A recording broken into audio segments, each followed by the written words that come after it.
तो अहम खबर आ रही है कि सुप्रीम कोर्ट के अहकामात पर अमल दरामद आम इंतखाबात का शेड्यूल जारी कर दिया गया है। अहम तरीन खबर आ रही है कि सुप्रीम कोर्ट ऑफ पाकिस्तान के अहकामात पर अमल दरामद हुआ है। आम इंतखाबात का शेड्यूल जारी कर दिया गया है। इलेक्शन कमीशन ने आम इंतखाबात 2024 का शेड्यूल जारी कर दिया है। सुप्रीम कोर्ट ऑफ पाकिस्तान ने आज की समाअत के दौरान ये अहकामात दिए थे, बाकायदा हुक्मनामा लिखवाया था जिसमें यह तहरीर किया गया था। सुप्रीम कोर्ट ऑफ पाकिस्तान की जानिब से इलेक्शन कमीशन ऑफ पाकिस्तान को पाबंद किया गया था कि आज ही हर सूरत इंतखाबी शेड्यूल जारी किया जाए। तो अब इलेक्शन कमीशन ऑफ पाकिस्तान ने सुप्रीम कोर्ट के अहकामात पर अमल दरामद करते हुए इंतखाबी शेड्यूल जारी कर दिया है। समग्र नुमाइंदे उस्मान जावेद हमारे साथ मौजूद हैं। उस्मान जावेद, बताइएगा इस अहम तरीन डेवलपमेंट से मुताल्लिक। इंतखाबी शेड्यूल जारी कर दिया गया है सुप्रीम कोर्ट ऑफ पाकिस्तान के अहकामात पर अमल दरामद करते हुए इलेक्शन कमीशन ऑफ पाकिस्तान ने। जी बिल्कुल, जो इंतखाबात से मुतल्लिक जो अहम मरला है वो मुकम्मल होने को हो गया है और इलेक्शन कमीशन ऑफ पाकिस्तान की जानिब से इंतखाबी शेड्यूल जारी कर दिया गया है। पब्लिक नोटिस 19 दिसंबर को जारी होगा, जबकि कागजात नामजदगी के लिए 3 दिन मुकर्रर किए गए हैं। 20 दिसंबर से 22 दिसंबर तक कागजात नामजदगी रिटर्निंग अफसर्स को जमा कराई जा सकती है, जबकि जो मुजवजा जो पब्लिकेशन होगी जो 23 दिसंबर को उम्मीदवारों की फहरिस्त जारी होगी और उसके बाद जो स्क्रूटनी का अमल होगा वो 24 दिसंबर से 30 दिसंबर तक जारी रहेगा। इसके साथ साथ जो अपील फाइल करने का जो मामला है वो 3 जनवरी को अपील दायर की जा सकती है, जबकि जो ट्रिब्यूनल की जानिब से जो अपीलें फाइनल करने का मरला होगा वो 10 जनवरी 2023 तक अपीलों के ऊपर जो एतराज़ात है उसकी समाप्त होगी। और इसके बाद जब रिवाइज जो उम्मीदवारों की लिस्ट है वो 11 जनवरी को पब्लिश की जाएगी और इसके साथ साथ जो कागजात नामजदगी के जो विड्रॉ करने का प्रोसेस है वो 12 जनवरी को किया जाएगा और इसके साथ साथ जो इंतखाबी निशान की अलॉटमेंट है वो 13 जनवरी को की जाएगी, जबकि जो पोलिंग का डे है इंतखाबात का दिन 8 फरवरी 2024 को होगा। और आज जो इलेक्शन प्रोग्राम है, इलेक्शन शेड्यूल, वो इलेक्शन कमीशन ऑफ पाकिस्तान ने जारी कर दिया है। जी, यानी कि 13 जनवरी को जब इंतखाबी निशान अलॉट हो जाएंगे तो फिर ये सारा का सारा प्रोसेस मुकम्मल हो जाएगा उस्मान जावेद?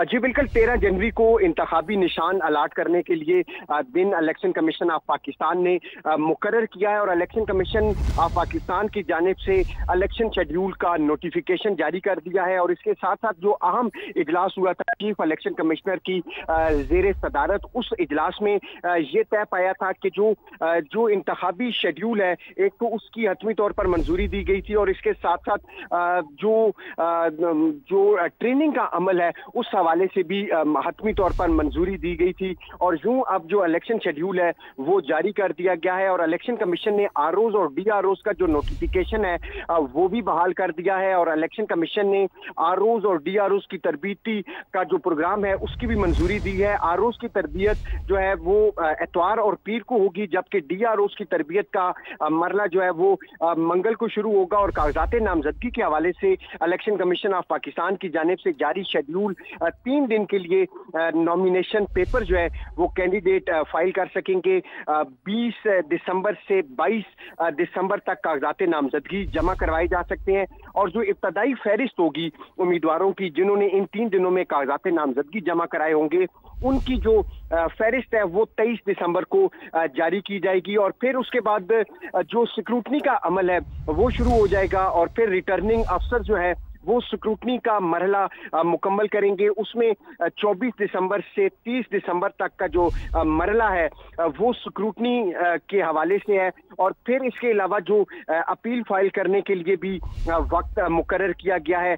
फिर जो अपीलें हैं वो 10 जनवरी को फाइनल की जाएंगी और फिर जो हतमी फहरिस्त है वो पब्लिश की जाएगी 11 जनवरी को और फिर जो लास्ट डेट जो इब्तदाई जो फहरिस्त है वो 11 जनवरी को जारी की जाएगी और जो लास्ट डेट जो आखिरी तारीख है कागजात नामजदगी वापस लेने की वो 12 जनवरी है। और फिर जो अगला मरला होगा वो इंतखाबी निशान का अलाटमेंट का मामला होगा जो 13 जनवरी को जारी किया जाएगा और फिर इलेक्शन कमीशन ऑफ पाकिस्तान की जानिब से जो जारी इलेक्शन शेड्यूल है उसमें 8 फरवरी 2024 को पोलिंग का डे होगा। आज जो पूरा दिन था उसमें सबसे पहले जो इलेक्शन कमीशन ऑफ पाकिस्तान ने उसकी जानिब से पटिशन तैयार की गई थी जो आज सुप्रीम कोर्ट में दायर की गई, और उसके बाद इलेक्शन कमीशन सुप्रीम कोर्ट में गया। वहां पर इलेक्शन कमीशन की जो कानूनी टीम है उन्होंने दलाइल दिए और फिर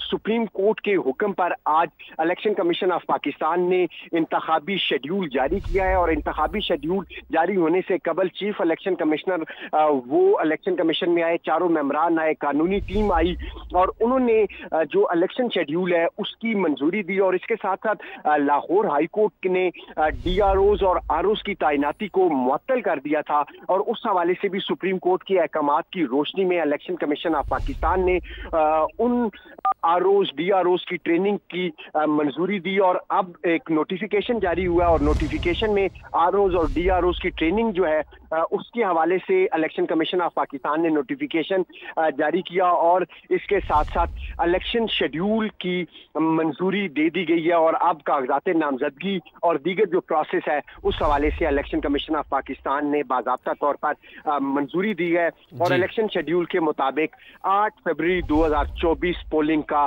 डे होगा। 8 फरवरी 2024 को पोलिंग का दिन होगा। इलेक्शन कमीशन ने आम इंतखाबात 2024 का शेड्यूल जारी कर दिया। बहुत शुक्रिया आपका उस्मान। तो पाकिस्तान की सियासत के अंदर अगर इस वक्त को बयानियाँ है तो वो ये कि इक़्तिदार में कैसे आना है। मियां नवाज शरीफ साहब जो कि इस वक्त खुद को या उनकी जमात खुद को इक़्तिदार के बहुत करीब समझती है।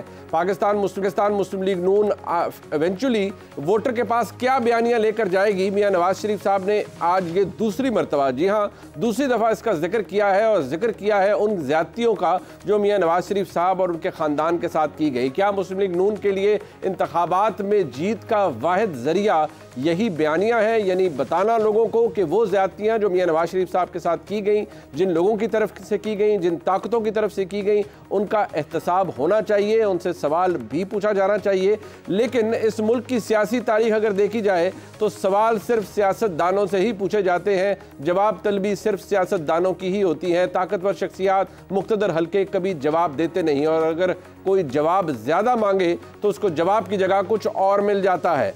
पाकिस्तान की सियासत के अंदर ये दूसरी मरतबा है जब मियां नवाज शरीफ साहब ने पिछले 3 महीने के अंदर ये गुफ्तगू फरमाई है। आज जो उन्होंने कहा, अगर देखा जाए असूली तौर पर तो बात दुरुस्त है कि वो लोग जो दूसरों को चोर कहते रहे आज खुद कटहरे में हैं और उनको जवाब देना पड़ रहा है। लेकिन इसके अंदर सिर्फ साबिक हुकूमत नहीं बल्कि उस हुकूमत को लाने वाले भी उतने ही जिम्मेदार हैं। मियां नवाज शरीफ साहब ने आज तो ये कह दिया, लेकिन आज जो गुफ्तगू फरमाई उसके अंदर कुछ बातों के अंदर तब्दीली थी। आज भी बात एहतसाब की और जवाब की हो रही थी, लेकिन शायद वो स्ट्रेंथ या वो गस्टो या वो जो पैशन था उसकी थोड़ी सी कमी थी जो कि मियां नवाज शरीफ साहब ने जाहिर की जब उन्होंने तकरीबन 2-2.5 महीने पहले लंदन में अपने पाकिस्तान आने से पहले गुफ्तगू की। उस वक्त मियां नवाज शरीफ साहब ने क्या कहा था, ये भी सुन लीजिए।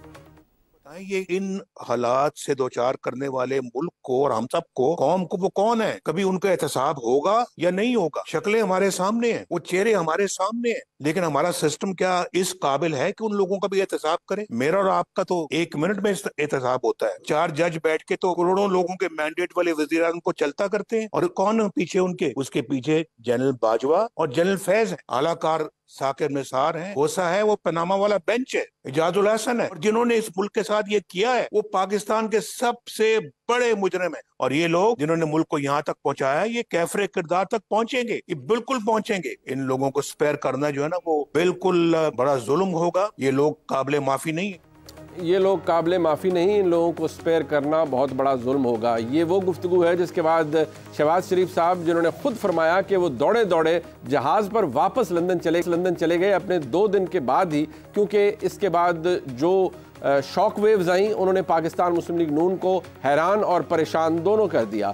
इसके बाद मियां नवाज शरीफ साहब से खाकसार की मुलाकात भी हुई, जिसके बाद मैंने ये नतीजा निकाला कि मियां नवाज शरीफ साहब जहां 2017 में खड़े थे अब भी वहीं पर हैं और ख़ुद पर हुई तमाम तर ज़्यादतियों का हिसाब चाहते हैं और जवाब भी मांग रहे हैं। पाकिस्तान की सियासत में यही नहीं और भी बहुत कुछ हो रहा है, जहाँ जनाब इमरान खान जो कि इस वक्त पाबंद सलासिल में है, पार्टी चेयरमैनशिप उनसे जा चुकी है, जमात उनकी और जो नज़र आती है वो ग्राउंड पर बड़ी मजबूत है, लेकिन नए चेयरमैन की मौजूदगी के बावजूद पाकिस्तान तहरीक इंसाफ क्या इलेक्शन के अंदर कुछ कर पाएगी, क्या उन पर हाथ हौला हो पाएगा, ये तमाम गुफ्तगू जानते हैं और इसके हवाले से एक बड़ा ज़बरदस्त तज्ज़िये की कोशिश करेंगे। मेरे साथ मौजूद है मेरे उस्ताद जनाब सोहेल वड़ैत साहब, मुल्क के मुमताज़ सहाफ़ी हैं और अगर आप उनके कॉलम्स फॉलो कर रहे हैं तो पिछले कुछ दिनों से उन्होंने बड़े बेहतरीन कॉलम्स लिखे हैं और पाकिस्तान की सियासत के अंदर जो क्रूड रियलिटी है उसको भी हमारे सामने रखा है। वड़ैत साहब बहुत शुक्रिया आपका। सबसे पहले ये फरमाइएगा, अब अगर मैं मियां नवाज शरीफ साहब से ही शुरू कर पाऊँ,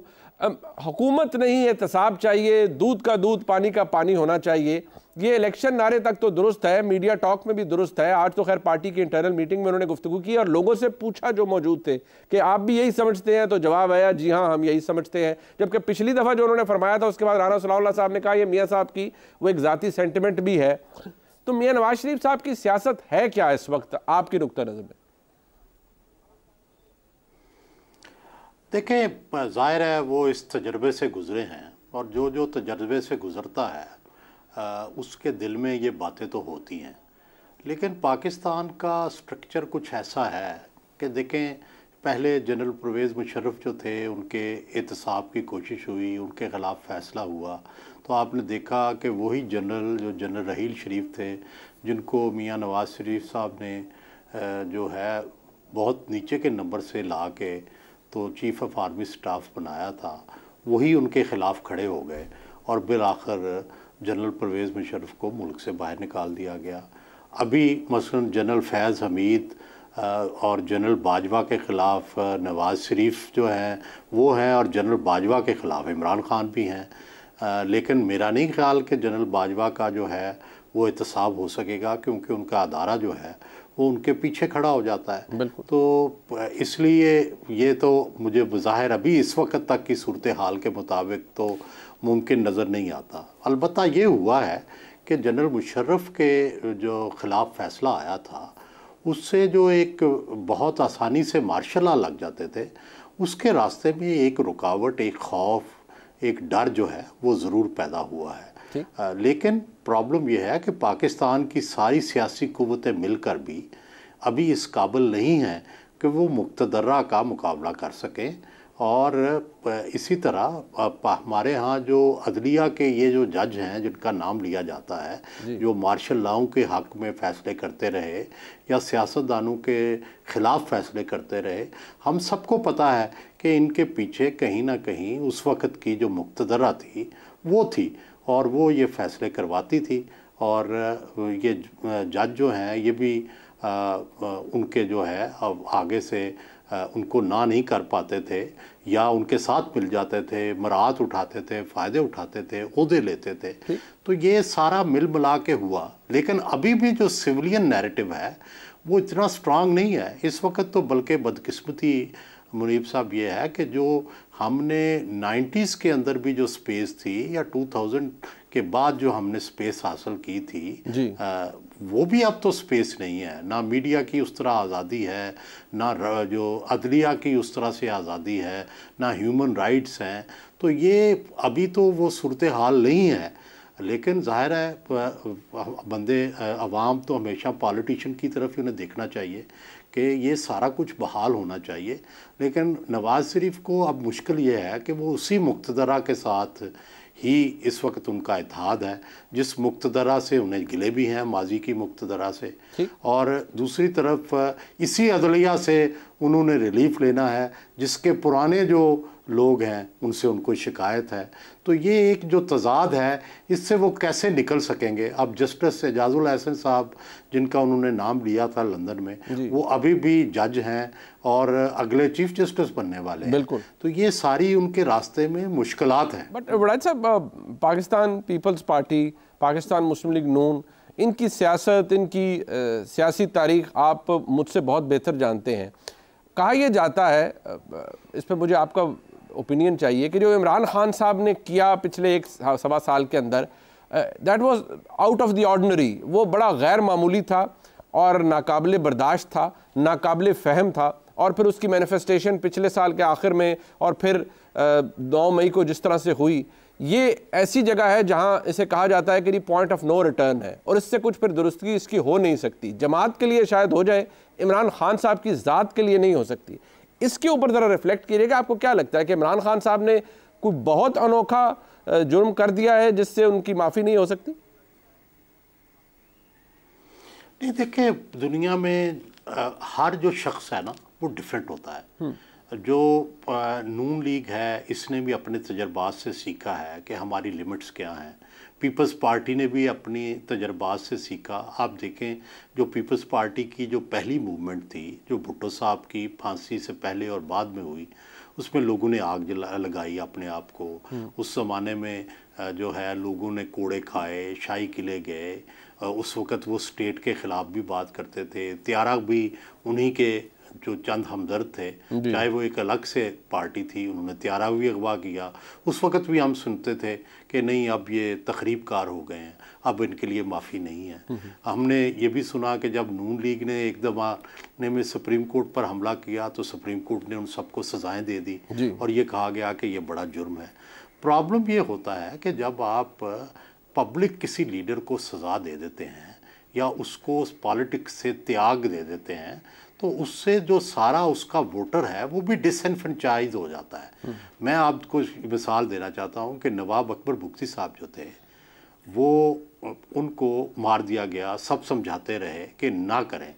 आप उसके बाद देखें कि आप बलूचिस्तान के हालात अच्छे हुए या ख़राब हुए, ठीक है। अगर आप उनको उनके साथ कोई डील कर लेते, उनको कोई रास्ता देते तो शायद बलूचिस्तान इस हद तक हालात ख़राब ना होते। प्रॉब्लम ये होता है कि जब आप किसी लीडर को सज़ा देते हैं, जब भुट्टो को सज़ा दी गई तो उसके नतायज आज भी हम भुगत रहे हैं। बिल्कुल कि आप देखें कि उसकी वजह से एक वोट बैंक ऐसा बन गया जो बागी था एस्टेब्लिशमेंट का।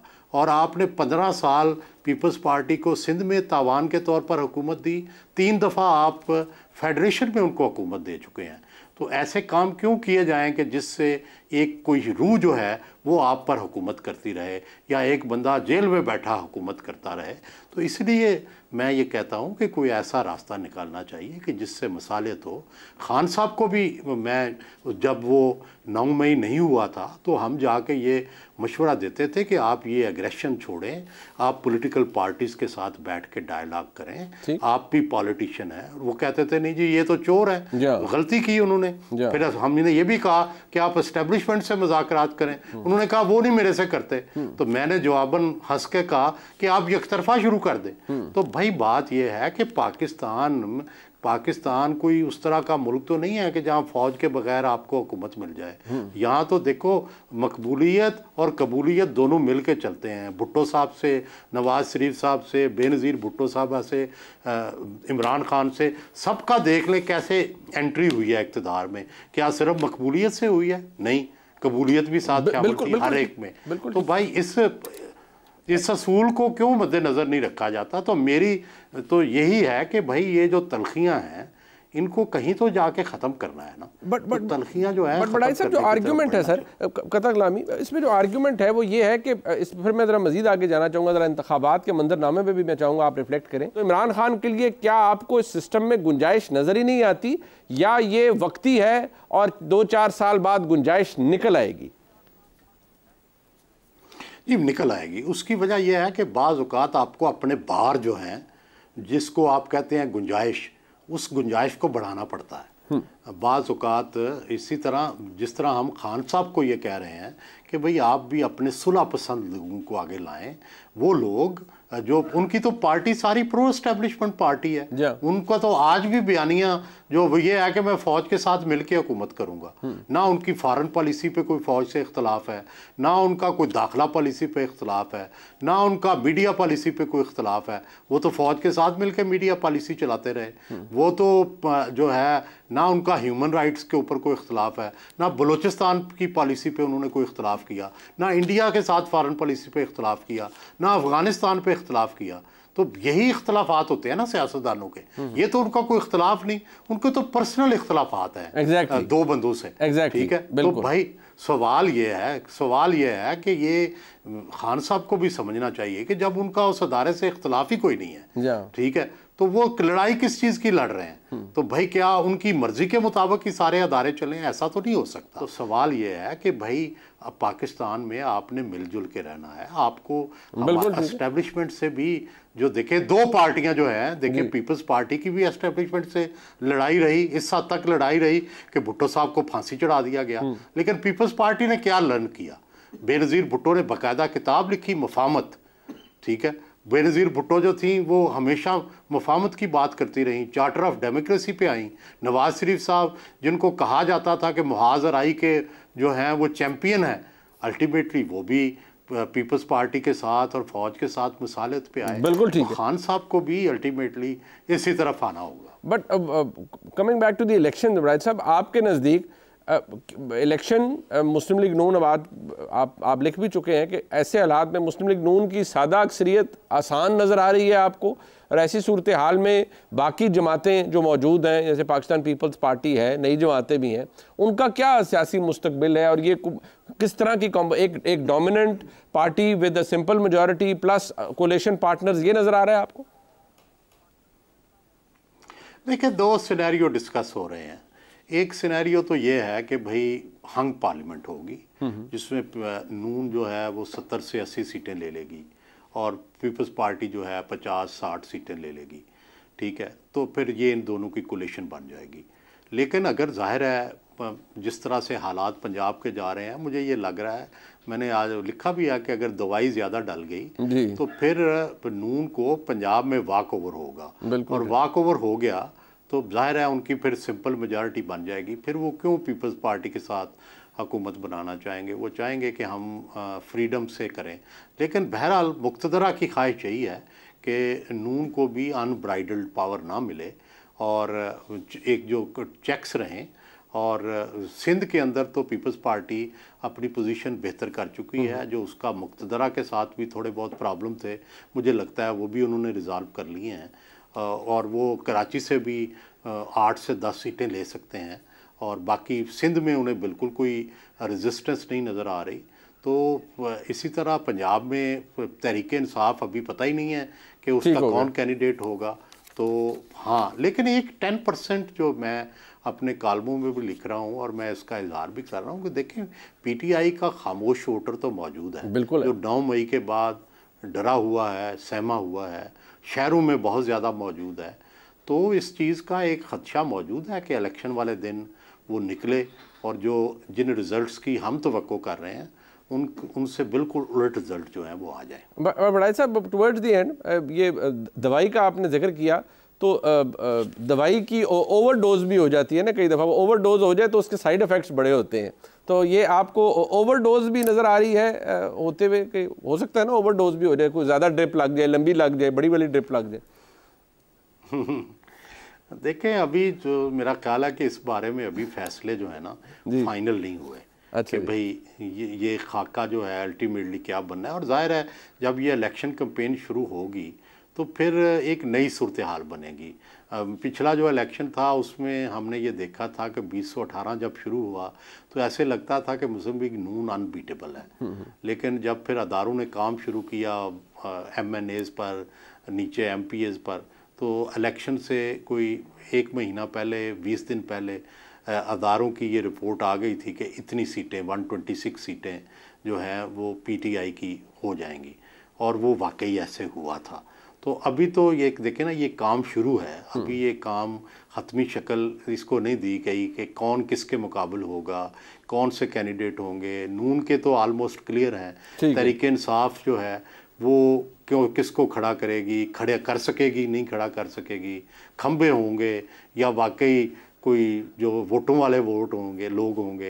तो ये सारी चीज़ें जब तक क्लियर नहीं होती, इंतखाबी खाका भी ज़ाहिर है क्लियर नहीं हो सकता। अच्छा वैद साहब, मुझे पता है ये वर्क इन प्रोग्रेस है, अब इख्तिसार से फरमाइएगा, आपने भी जिक्र किया था जितनी सिविलियन स्पेस एरोड हो चुकी है, नोइंग मियाँ नवाज शरीफ साहब अगर इलेक्शन जीत कर वो इक़्तिदार में आते हैं, वज़ीर-ए-आज़म बन जाते हैं, कितना मुश्किल होगा उनके लिए उस लिमिटेड स्पेस में काम करना बतौर वज़ीर-ए-आज़म? बहुत मुश्किल होगा, क्योंकि मियाँ नवाज शरीफ साहब जो हैं वो तो बहुत उन्होंने स्पेस देखी हुई है। तो अब जबकि इमरान खान के बाद और निगरानों के बाद वो स्पेस इतनी कम है कि मियां नवाज़ शरीफ को सबसे बड़ी डिफ़िकल्टी ही ये पेश आएगी।